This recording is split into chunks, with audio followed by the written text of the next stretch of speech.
current way things are going. The best advice I would give to white people is to get the hell away from black people. Just get the fuck away. Wherever you have to go, just get away. Because there's no fixing this.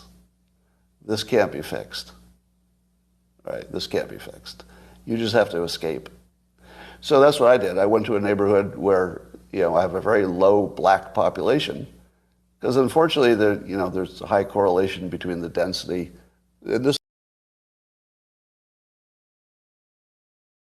What may have gotten lost in the sea of news stories is that the creator of the Dilbert comics, Scott Adams, has had a lot of his comics stripped from major newspaper publications because of a racist tirade he went on in which he said that all black Americans are a hate group. Interesting. But what I find even more compelling is that he went on his Twitter and created a poll in which he said, true or false, the media created the surge in racial division that led to him being canceled for his work or whatever.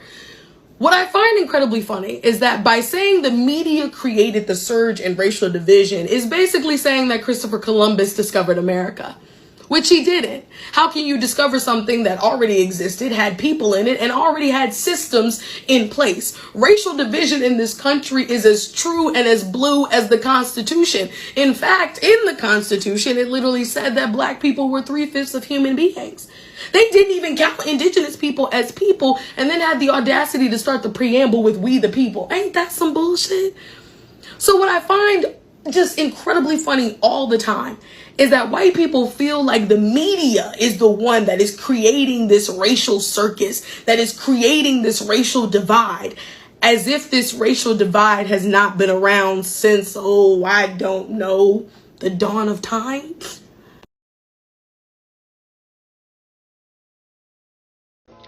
Now, y'all know we in a recession when white men are out here re-identifying as white, okay? As you know, I've been identifying as black for a while, years now, because I like to be on the winning team. But as of today, I'm going to re-identify as white. We in a recession, y'all. It's hard out here for a white person because they don't even want to be black no more, okay? We are going through it. They used to want to be black because I guess we was popping. Y'all, you don't know what I'm talking about? Did y'all, this clip right here. So I'd like to focus a lot of my life resources in helping black Americans. So much so that I started identifying as black to just be on the team I was helping. Because I knew I could tell y'all about that clip. But why tell y'all when I could show y'all about that clip? Like, that man don't even want to be black no more. A mess. I was just being funny. But that whole little video was a mess, okay? A mess. These days, you could just identify as anything, can't you? Not that we are a part of a hate group, black people. Y'all part of that hate group? Because apparently we are part of that hate group. I'm a hater, you a hater, we all haters. That's what this white man said. That's what he said, like he said with the article. That's what he said. I'm not saying that. That's what he said. But it turns out that nearly half of that team doesn't think I'm okay to be white. And the funny thing about this is that he doesn't feel like it's okay to be white. Because if you could be white and just help black people out, why don't you just do that? But why you got to change your entire race in order to assist black people? You don't feel like it's okay to be white. You don't love yourself. Because if you loved yourself and you was okay in your whiteness, just be white and help black people as a good person. But you have to re-identify or just now identify, newly identify yourself as being a black person in order to help black people or feel comfortable or just to be on a winning team. He sounds like a clown. It's so funny. But as of today, I'm going to re-identify as white because I don't want to be a member of a hate group. I'd accidentally joined a hate group. So if nearly half of all blacks are not okay with white people, according to this poll, not according to me, according to this poll. And I guess the question that I had is, who invited Grandpa to the barbecue? I'm just saying, did you invite Grandpa to the barbecue? That's why he out here acting like this to us? Because somebody invited Grandpa to the barbecue. It wasn't me. Y'all, it was not me. I promise. Hand up to God, it was not me. Who was it then? Who was it? Was it you? It was you, wasn't it? It was you. You invited Grandpa to the barbecue. That's a hate group. That's a hate group. And I don't want to have anything to do with them. Because he's sitting over here saying that the white folk got to stay away from us. I agree. White folk that are racist like him need to stay away from us. Y'all sitting over here outraged. Let this man speak up because I need to know all the racist people that feel like him. Don't shun them. Let them speak up Because what if you have a racist person living next door, or you got a racist person down? Like, I need to know everybody, okay? We are not going to cancel you. I want to hear it. I think that racist people need to live in their truth. If you racist, I need to know that you racist, okay? Don't try to act like you not racist. Y'all stop, canceling them and cancel culture. I need to hear them so I know who I need to stay away from, okay? These white racist people that feel like black people have a hate group need to stay away from black people. I agree, okay? Hello, good people. Today, let's talk about something which is all over the internet and the social media right now. And this is the death of Dilbert creator Scott Adams at the age of 68. But we're not here to go through his life story. We are asking a real question. Will people forget his racism now that he is gone? Here's the thing that we all know happens when a famous person dies. We get stories which these stories are softer because we see that fans and also the obituaries they focus on the good stuff only. They focus on the achievements, the highlights, and that's pretty normal for anyone to do. But with Adams, people already had mixed opinions before the end of his life. We saw that this guy brought mixed reactions towards the public, and some people have praised his comics, and others are remembering his racist comments, and that's the one that gets his career to be dropped from newspapers sometime later. So this shows us that this does not erase whatever legacy you leave behind. It actually changes how people talk about it. Have you guys been reading about this whole creator of Dilbert getting canceled, Scott Adams? First of all, can you imagine a better example of a white man with an undeservedly fucking privileged and easy life than the creator of the comic strip Dilbert? He's like the walking epitome of white male privilege in this country. Second of all, he did all this on purpose. And he basically said as much. He thinks he's making a great point about cancel culture. 'Cause, see, your opinion can ruin your life. Really, he just wants in on that circle jerk with his conservative friends so they can whine about how they've been canceled. Pathetic. Well, Scott Adams passed away, but I'm speculating based on his racist views that much like his cartoon character Dilbert, he has very little chance of moving up.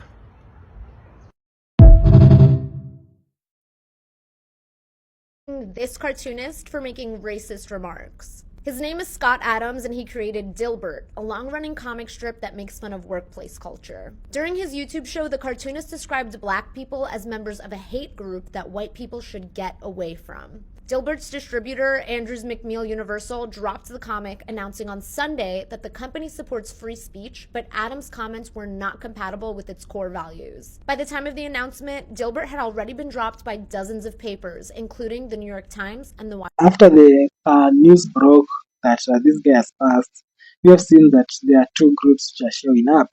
Fans are here mourning that the comics were fun, they were so important, and this guy has achieved a lot and the like.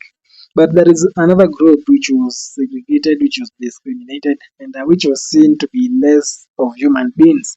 And these people are also actually saying that his racist remarks are part of what he was, and that there is no way we can separate the good from the bad because he lived both lives. He had these double standards. So that tells us that we should not also neglect the part that this guy did just because that he's now not anymore. And people are arguing online about whether it is disrespectful to mention his racism and also racist slurs and everything that he said now.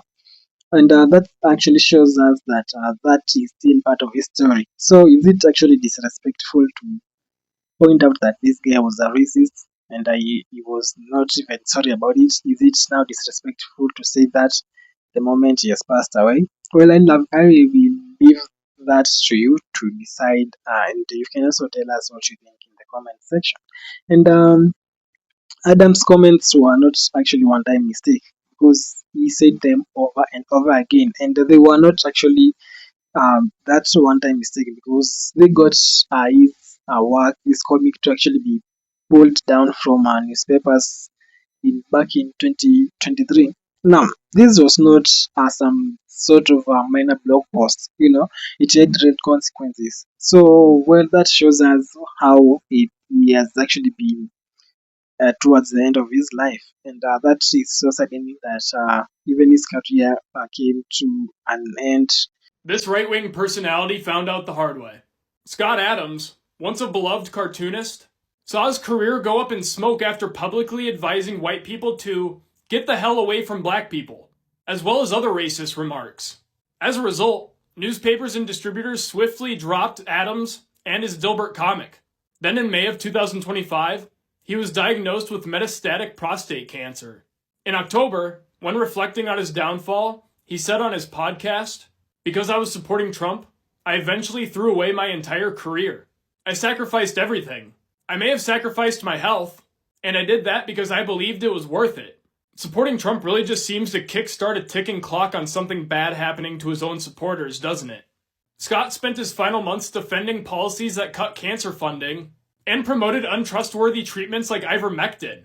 These cuts and delays impacted his own care. In November, he begged President Trump on Twitter for help to secure an experimental treatment from a major pharmaceutical company.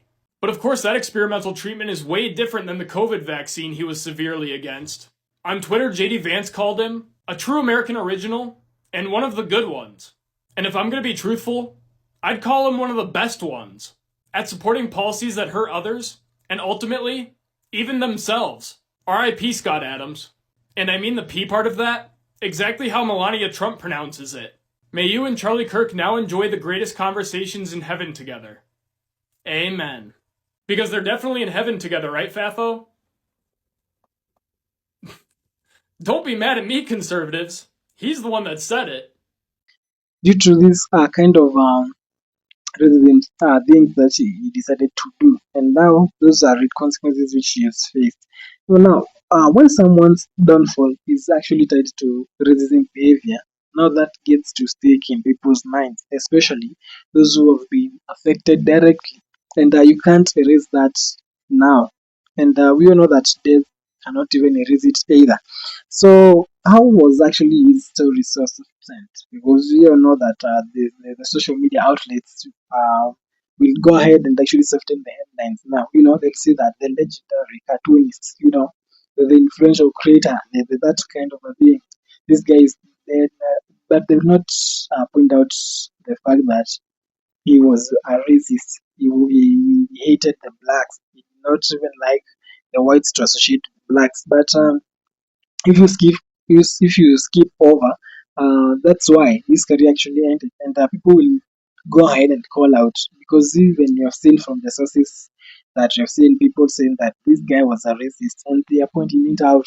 They are not even lying, because they know that the mainstream media will soften his story. They'll call him legendary. They'll call him whatever thing they find necessary to call him, and that's exactly what's happening now.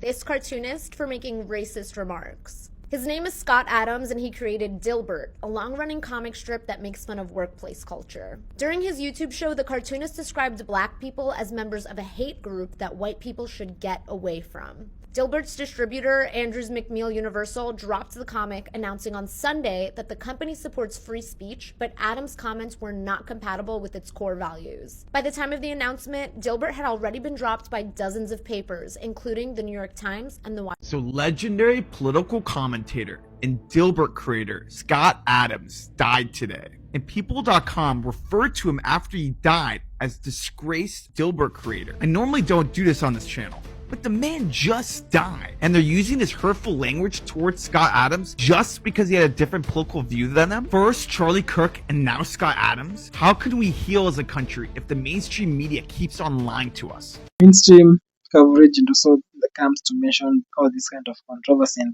that's not just this kind of work. They're just trying to soften and trying to hide the fact that this guy was a racist. But the truth is that legacy isn't about how you want it to be remembered. It is actually what people remember. You just do your thing, and leave the legacy for people to know how they remember you. And right now, some people actually remember this guy as a funny comic, but others and the majority actually remember him that this guy crossed the line and he went ahead and doubled down. So both sides will stick. Both sides of his legacy will stick, but you cannot pick one and erase the other. That's the point you're trying to get here.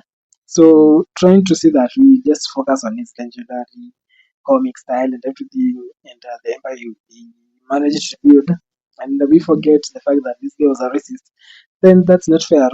So you just can't pick one side and leave the other to be erased, and that's what actually history remembers: creation and the controversy all together. So the kind of memory we are going to leave in the world has to come with accountability, so that they can just have to exist um, on the same time, because no one is going to actually delete or watch this guy has said, because these people have seen it so far and they know how he has been. So when someone mentions that Adams for quite some time now, it won't just be like this guy did funny comics. The question will also be, can we separate the funny comics and also the funny things from what harm did? So there will be all mixed reactions to the same. But towards the black people, they felt that they were not even seeing this guy was hating on them, and based on that, whatever thing we're seeing now, I don't think that people will actually get to forget his racism. It is part of why his career ended. So even in the race of his career, people will say that fine, he was a he was a comic, whatever thing, but he was brought down because of his racism. And that's what people will be tying his downfall towards. So the truth is that death does not erase accountability. It just freezes your legacy. You cannot now come out and clean your mess anymore. Whatever you build now remains. And it is not even the frozen legacy that includes that frozen legacy now also gets to include the racism remarks, and also all things that you said towards black people now gets to stick with them forever, because you cannot now undo them. Maybe even more than the comic themselves, these people will remember how were hating on them. So Scott Adams' racism, will it be forgotten? Well, I think no, it will not be forgotten, because it is part of the record and also part of the conversation, and it will actually stay with these people until they start talking about it, and it is not going anywhere. It is here to stay. Thanks for watching. Drop your thoughts in the comments, and also if you've not supported us, you can do so by subscribing and also sharing our video to support our channel.